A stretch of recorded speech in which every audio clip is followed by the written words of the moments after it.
I want you to stop whatever it is you're doing right now for just 10 seconds. Yeah, seriously, just pause. Right. Stop typing, stop walking, stop, washing the dishes or whatever. Just listen. Pay really acute attention to your immediate surroundings. Exactly. Like, what is the baseline ambient noise in your life right this second? Is it the low, relentless hum of tires on wet asphalt? Or maybe a siren wailing, like 3 or 4 blocks away. Or even just the muffled, rhythmic thud of a neighbor walking around in the apartment directly above your ceiling. Right. Or, maybe you're sitting in absolute heavy silence. Which is rare, but yeah. Yeah, maybe just the wind rattling a window pane or a bird somewhere so far in the distance.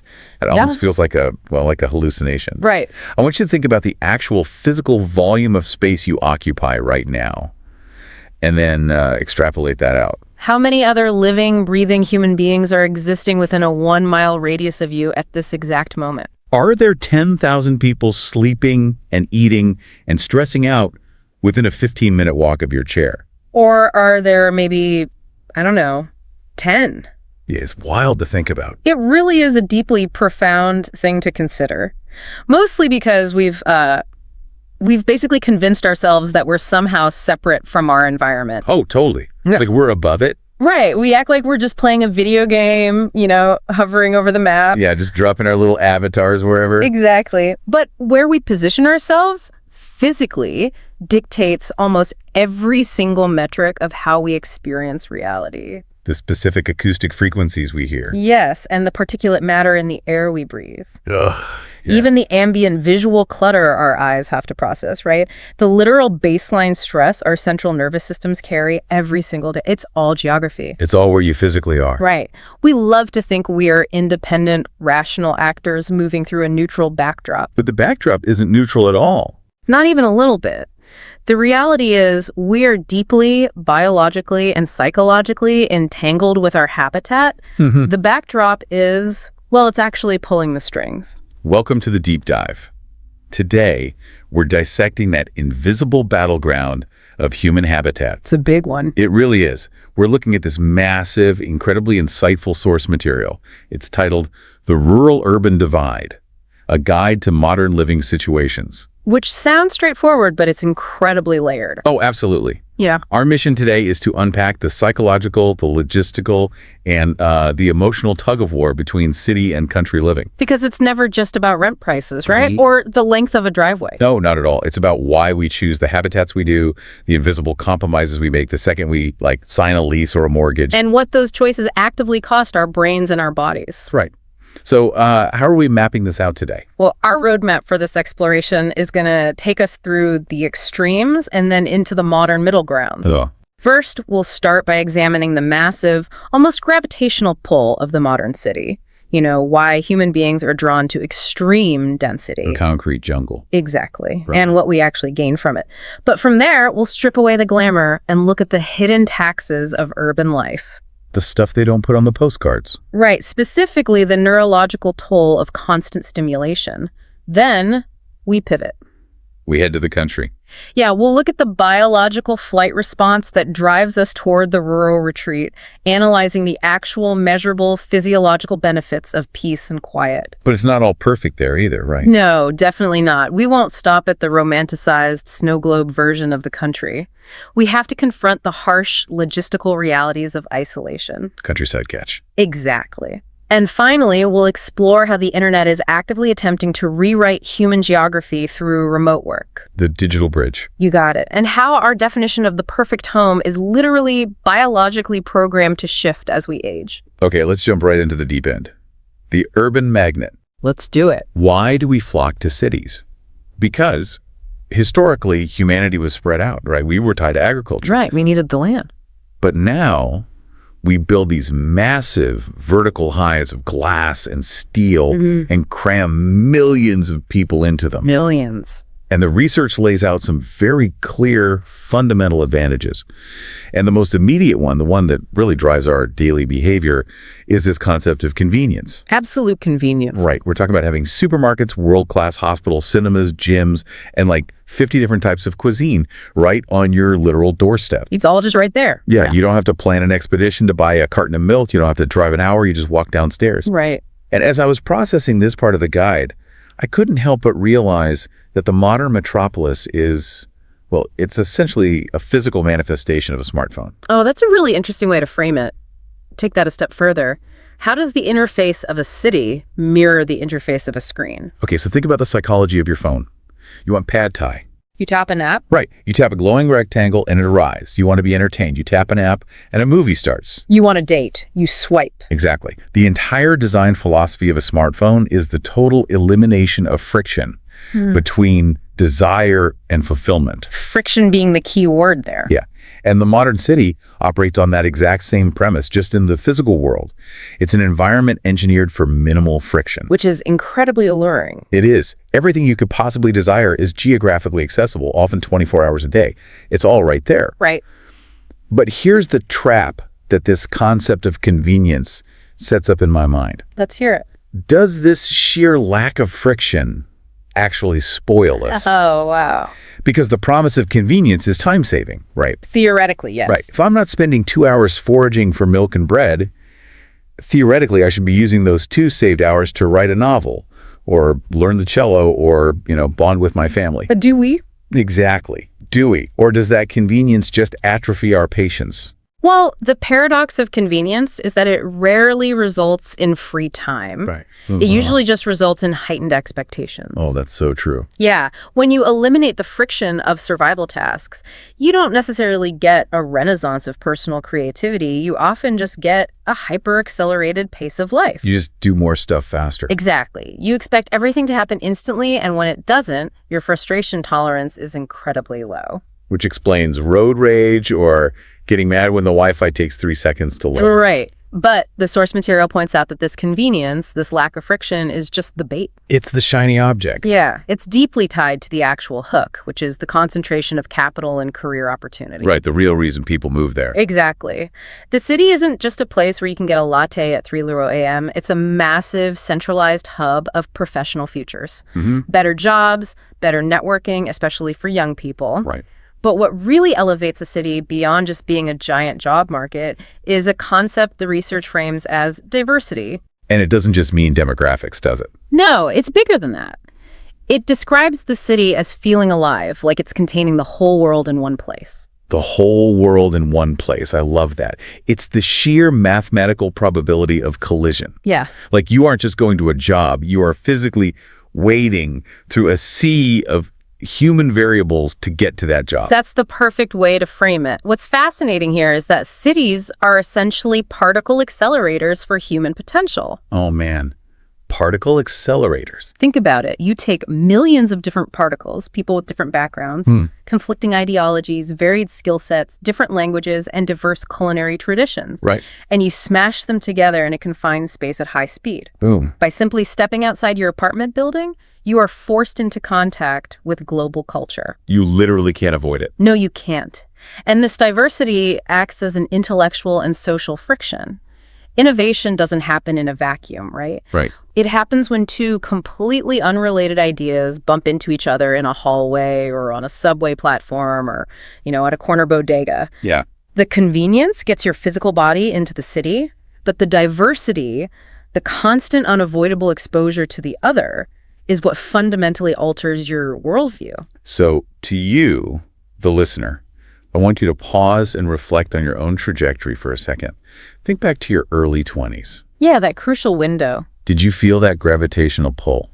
How vital was that specific hum to your sense of identity? That hum of the city. Right, that distinct, undeniable vibration of knowing there is always something happening somewhere. Because when you're 22, that energy isn't just background noise. It feels like lifeblood. It really does. You have this desperate biological need to be at the center of the universe, to be in the room where it happens. Yeah. You want to be a particle in that accelerator. And it's a completely natural developmental stage. In your 20s, your brain is actively seeking novelty. It wants the new stuff. Exactly. It craves neuroplasticity, new inputs, new social hierarchies to navigate.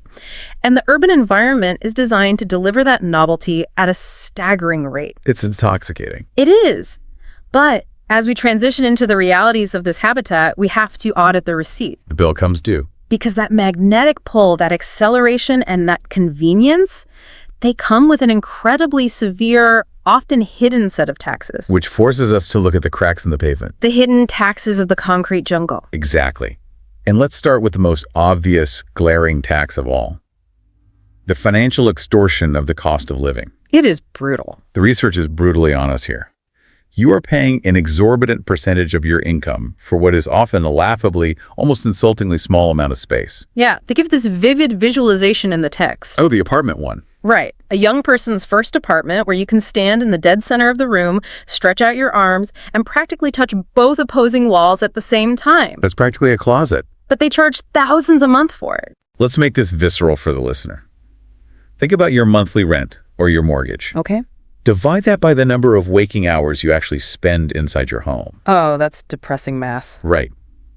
In a city, you are working a significant portion of your 40-hour work week purely to pay for the drywall that surrounds you while you sleep. It's the ultimate irony of urban economics. You are paying a massive premium, but you aren't actually paying for shelter.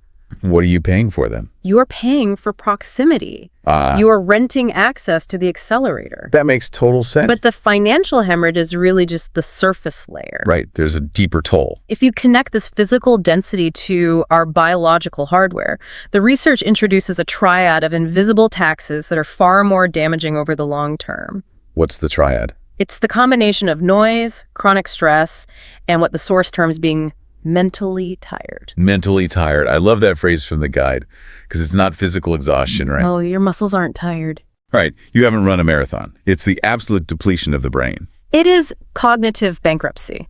And to understand why this happens, we really have to look at how our brains evolved. Okay, let's go back. For hundreds of thousands of years, the human brain evolved on the savanna. Right. Out in the wild. And in that environment, the baseline is relatively quiet. Just birds and wind. Exactly. Therefore, our neurological hardware is designed to pay acute, immediate attention to sudden noises or fast movements. Because in nature, a sudden noise usually means danger. It means a predator. It means a threat to your survival. So your brain is wired to jump at anything loud. Yes. Now take that ancient, hypervigilant savanna brain and drop it into a modern metropolis. Oh, man. A police siren wails. A jackhammer starts tearing up the asphalt. A subway train screeches against the tracks. A crowd of 50 people suddenly surges across a crosswalk right in front of you. And your brain is trying to process every single one of those events as a saber-toothed tiger. That is wild. Your brain literally thinks a bus is a tiger. Biologically, yes. Your amygdala is constantly firing.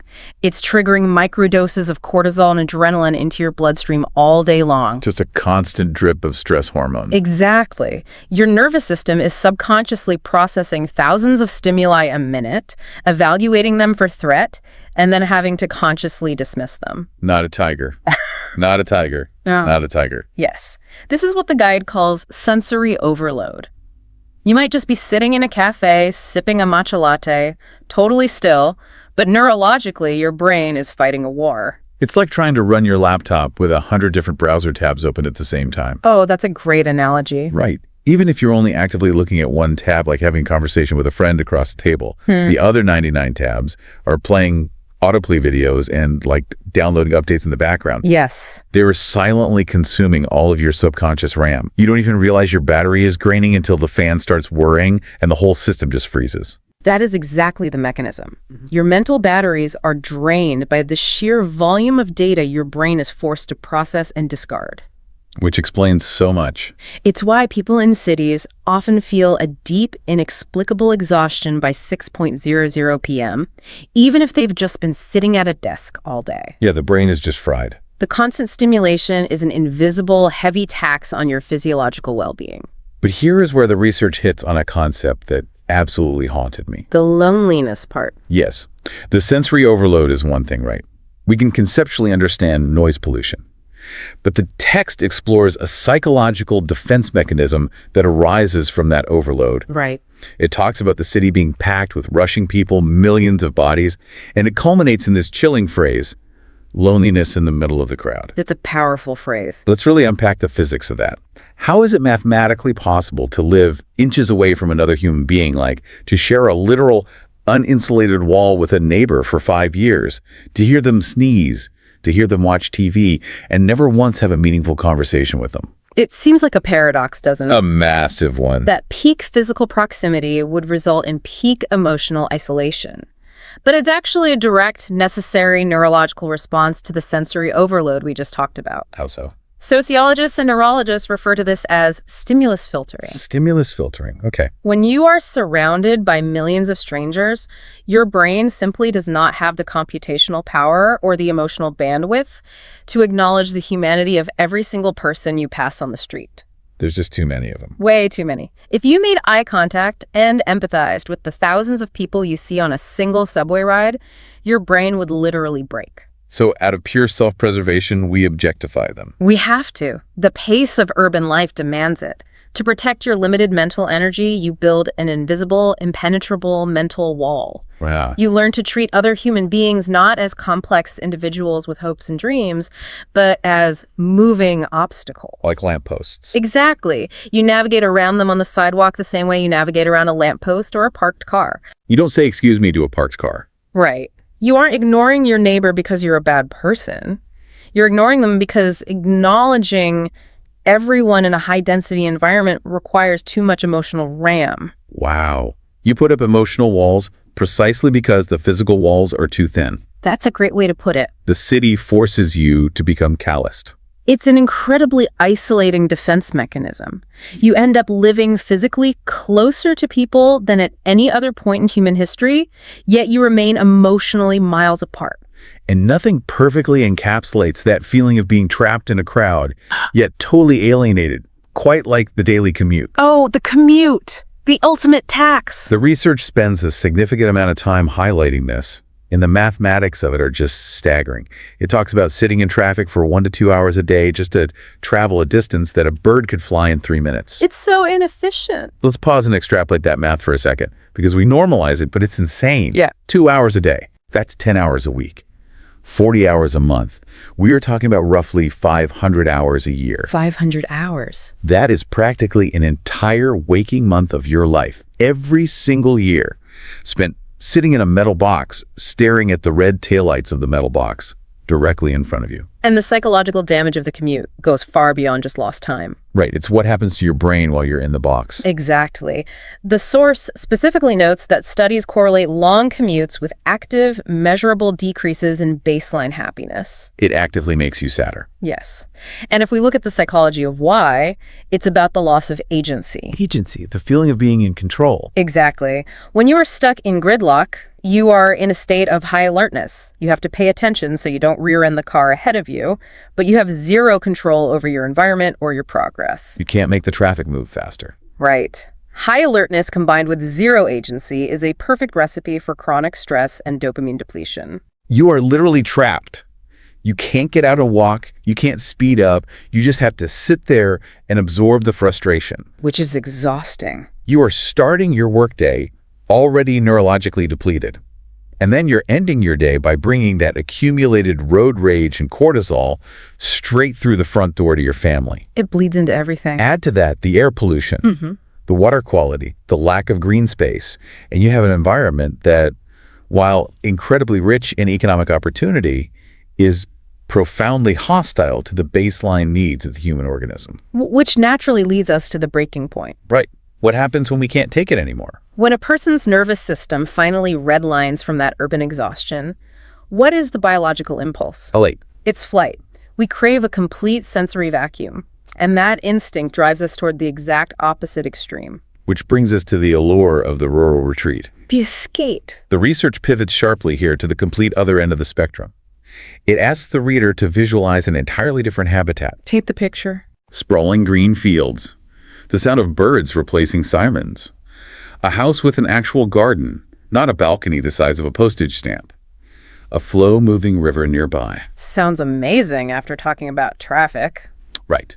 It emphasizes peace and quiet, a dramatically slower pace of life, clean air, and immersion in nature. A total reset. Financially, you are trading that microscopic apartment where you can touch both walls for a sprawling house, a yard, and an environment that feels inherently safer and less visually chaotic for raising children. What is crucial to understand here is that this isn't just a poetal preference. It's not just a nice idea. It's biological. It's a physiological intervention.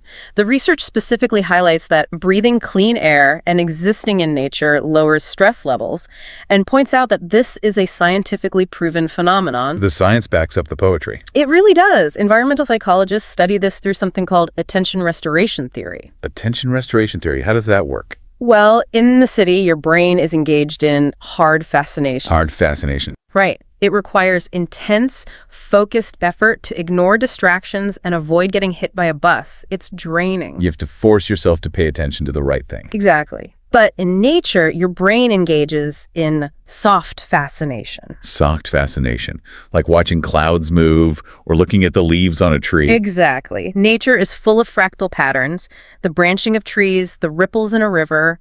Processing these natural fractals requires almost zero cognitive effort. Your brain just easily absorbs it. It engages the parasympathetic nervous system. It actively lowers your heart rate. Wow. If the city is the engine of sensory overload, the rural environment is the biological antidote. It is the only place where the savanna brain can finally let its guard down. It's the reset button.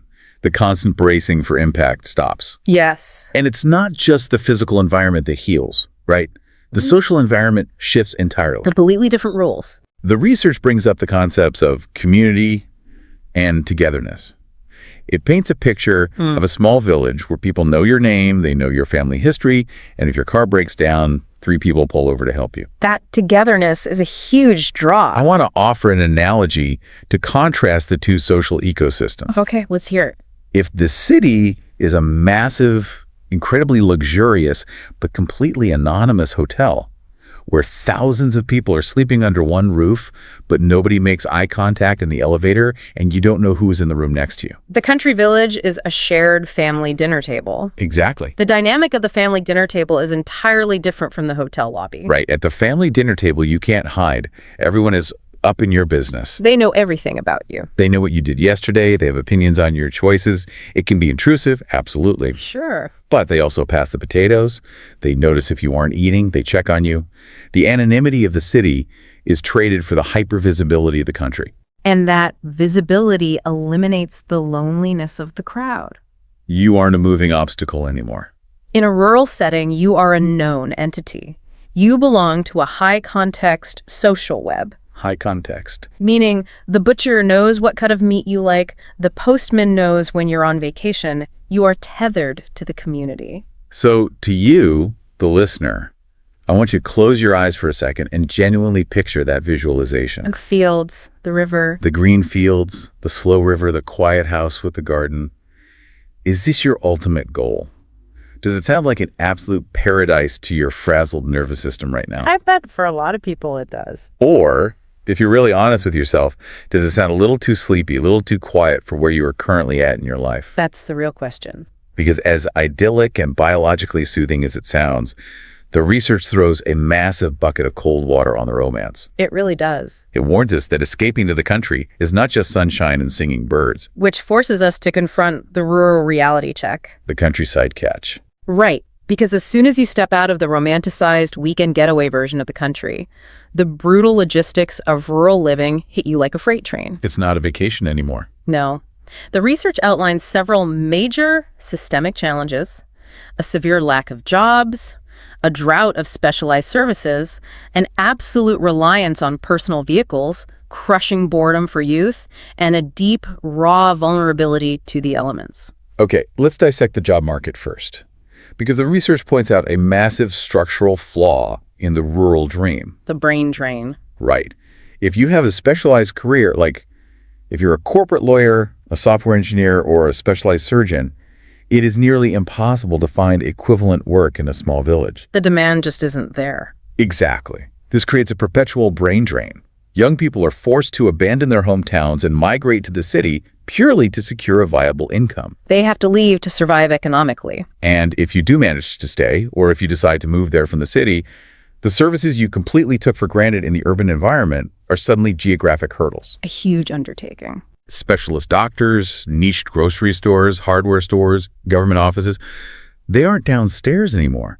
They are a journey. And that journey fundamentally alters your relationship with transportation. Oh, absolutely. In the city, a car is a luxury, often a nuisance. A very expensive nuisance. Right. But in the countryside, a car is a strict, non-negotiable survival tool.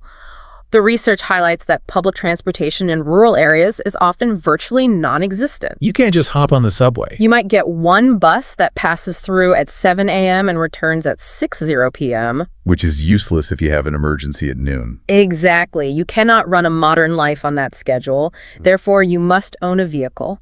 And this is exactly where I want to heavily push back on the widely accepted idea of rural cheapness. Let's run the math. Because, yes, the rent is cheaper.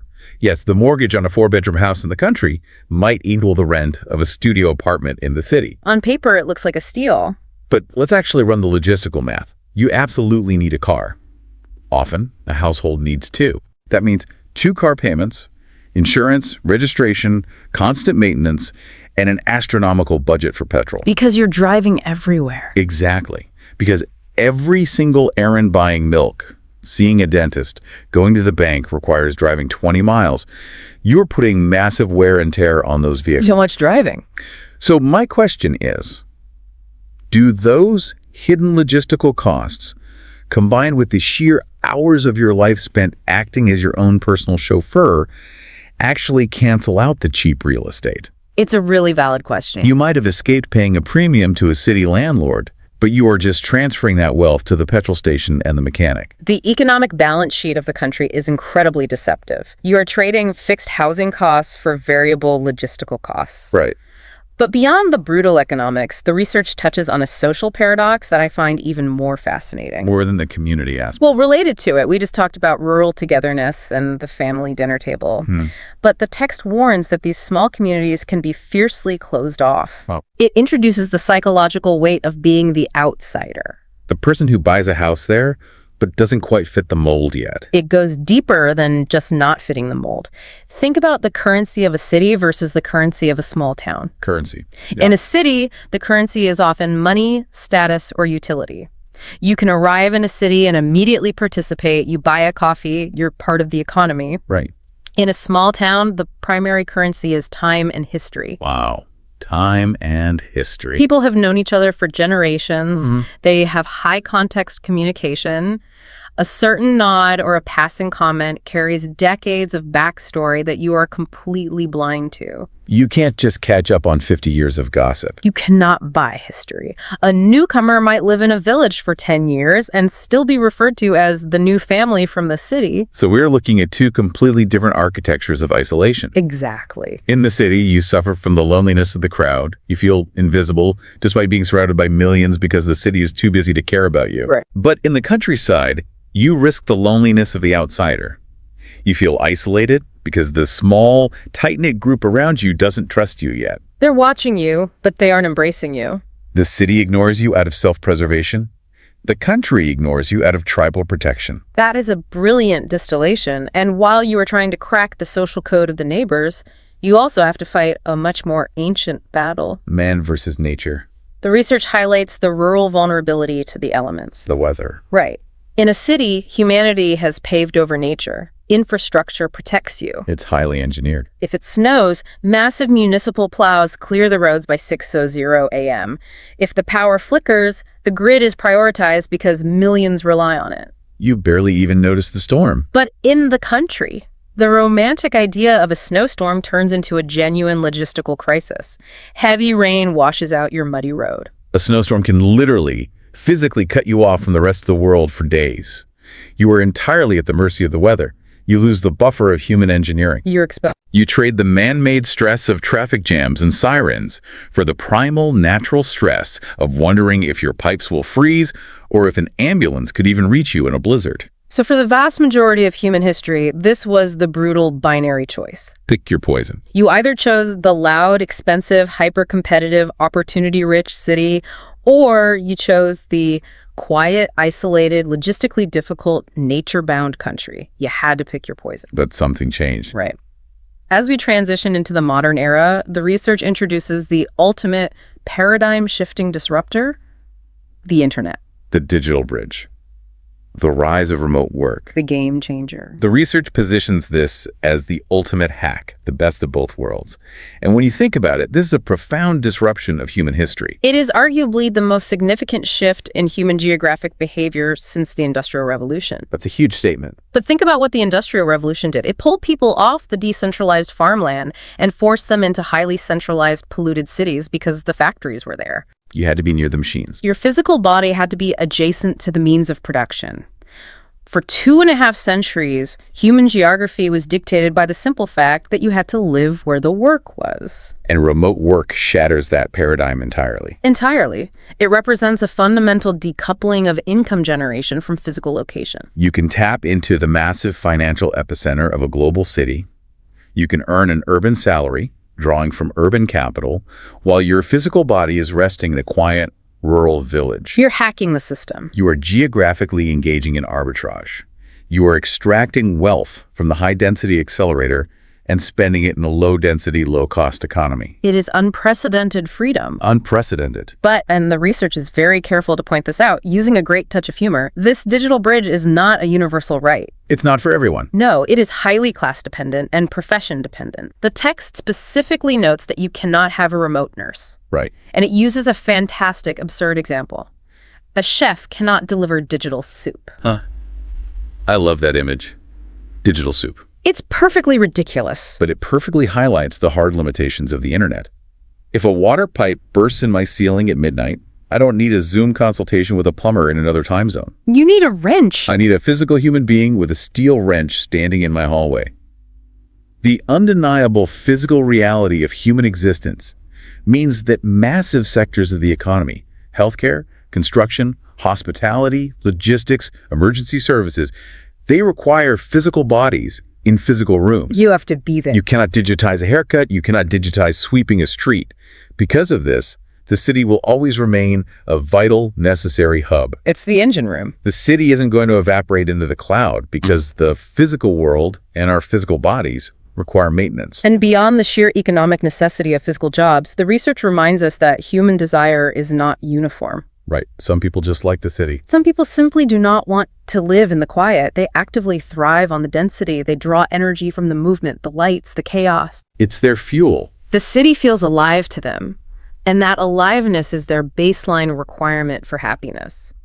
Remote work gives a specific subset of the population a choice, but it does not invalidate the deeply human desire to gather in massive, dense tribes. I'd love for you, the listener, to audit your own life right now regarding this digital bridge. Where do you fall? Have you managed to architect this best of both worlds scenario? Are you listening to this while working in sweatpants on a quiet back porch miles away from your company's headquarters? Living the dream. Or does your life, your specific profession, demand your physical presence in the thick of the machinery? Because that dictates everything. Because where you fall on that spectrum, whether your income is tethered to your physical coordinates, dictates almost everything about the options available to you. Which leads us perfectly into the final and perhaps most resonant analysis in the research. The life cycle of needs. Because our relationship with our habitat is not static. Our geographic needs are a constantly moving target. What works today might not work tomorrow. The text illustrates this beautifully through two distinct, very relatable personal case studies. Mia and Leo. Right. Let's track Mia's trajectory first because it's so incredibly common. Mia grew up in a small, quiet, predictably slow town. A classic rural start. As a teenager, her brain was craving novelty, craving the accelerator. So she packed up and moved to a massive city for university. As one does. And the research notes that initially she thrived. She loved the restaurants, the constant events, the endless stream of new faces. Her friction was good. But then, as she moved through her 20s and into her 30s, something internal shifted. She started to feel a profound sense of burnout. The taxes caught up to her. She described feeling empty inside. The noise, which used to feel like exciting energy, began to actively bother her. The constant rushing of the crowds felt oppressive. Sensory overload. She realized she needed space to breathe. So she executed a strategic retreat. Did she go back to the woods? She didn't move back to an isolated cabin in the woods, but she moved to a smaller, quieter town. And the results were immediate. Her baseline stress dropped, her sleep quality dramatically improved, and her overall happiness stabilized. Mia's story is the perfect embodiment of neuroplasticity and aging. It exemplifies how our external environment must be calibrated to match our internal state. Alignment. When Mia was 20, her internal state required massive external stimulation to feel engaged. The city provided that necessary friction. But things change. But as she matured, as her identity solidified, that constant external stimulation shifted from being a source of energy to a massive drain on her resources. Right. It led to the exact sensory overload and cognitive bankruptcy we discussed earlier. Her nervous system literally aged out of the urban environment. Her Savannah brain said, enough. Exactly. And then we have Leo, who offers a totally different angle. Leo isn't a rural transplant. He is a classic native city boy. Born and raised. He grew up entirely accustomed to the noise. He loved the absolute convenience, the fact that buses and shops were always right there. Yeah, that's his normal. But even Leo, who is biologically adapted to the urban habitat, admits that his tolerance has degraded. He is starting to realize that the ambient noise, the sirens, the traffic, the hum of millions of people, which he used to effortlessly filter out, is now actively degrading his mood. Stimulus filtering failing. It makes him irritable without him even realizing why. The city didn't change. Leo's capacity to endure the city changed. These two narratives highlight a profound, inescapable psychological truth embedded at the core of this research. Needs change over time. They really do. What is wildly intoxicating at 20 years old, the energy, the movement, the endless nights, the collision of bodies, often becomes deeply exhausting, even toxic, at 40. You just don't have the RAM for it anymore. Your definition of a perfect home is entirely fluid. It evolves as your nervous system ages, as your priorities shift from exploration to preservation, and as your biological tolerance for friction inevitably decreases. The ultimate takeaway here is that there is no universal right answer to the rural-urban divide. No one-size-fits-all. The city is essentially a massive, intricate machine built for energy production, ambition, and collision. The accelerator. The country is a sanctuary built for peace, community, and physiological recovery. The reset button. The key to surviving this divide is the rigorous practice of knowing yourself. You have to constantly audit your life. You have to check in. You have to ask, what is this environment actively doing to my baseline mood today? And more importantly, you must have the courage to uproot yourself and change your geography when your internal needs outgrow your external surroundings. It is entirely about alignment. When your external environment aligns with your current psychological and physiological needs, you thrive. And when it doesn't. When there is a mismatch, when a tired mind is trapped in a loud city or an ambitious mind is trapped in a quiet village, you suffer. Okay, we have covered a massive expanse of human geography today. Let's do a rapid synthesis of our journey. Let's recap. We started by feeling the undeniable magnetic pull of the urban accelerator, the friction-free convenience, the concentration of career capital, and the sheer innovative power of diverse human collision. But we didn't ignore the brutal cracks in the pavement. No, we didn't. We calculated the crushing financial tax of renting proximity, the physiological damage of sensory overload, the soul-draining, agency-stealing reality of the commute, and the heartbreaking paradox of utilizing stimulus filtering to remain utterly alone in a crowd of millions. The hidden taxes. We then fled to the rural romance, seeking the scientifically proven parasympathetic reset of nature and the high-context shared dinner table embrace of small-town togetherness. But we quickly confronted the countryside catch. Right. The economic brain drain, the massive logistical tax of car reliance, the vulnerability to untamed weather, and the cold protective reality of small-town tribalism that creates the outsider. And then the internet changed everything. Finally, we explored the massive historical disruption of the digital bridge, discovering how remote work is allowing a lucky few to decouple location from income, even while the physical world demands the continuation of the city. Digital soup and all. And through Mia and Leo, we learned that our geographic needs are never static. They are a constantly moving target tied to our aging nervous systems. As we finally wrap up this deep dive, I want to leave you with one final structural concept to mull over. A final thought. Let's hear it. We have spent this entire time analyzing the binary choice between the dense city and the quiet country, and how remote work is building a fragile bridge between the two. Right. But if we project these trends forward into the next few decades, as technology continues to untether more and more of the population from physical city centers, Will the divide disappear? Exactly. Will this strict historical divide between city and country eventually blur out of existence entirely? Wow.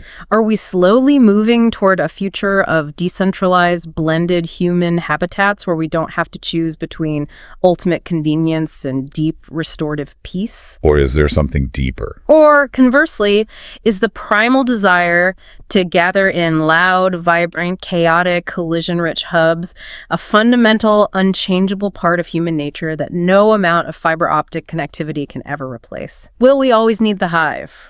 Will we always need the hive? That is the ultimate question of human habitat. It really is. Thank you for joining us on this deep dive.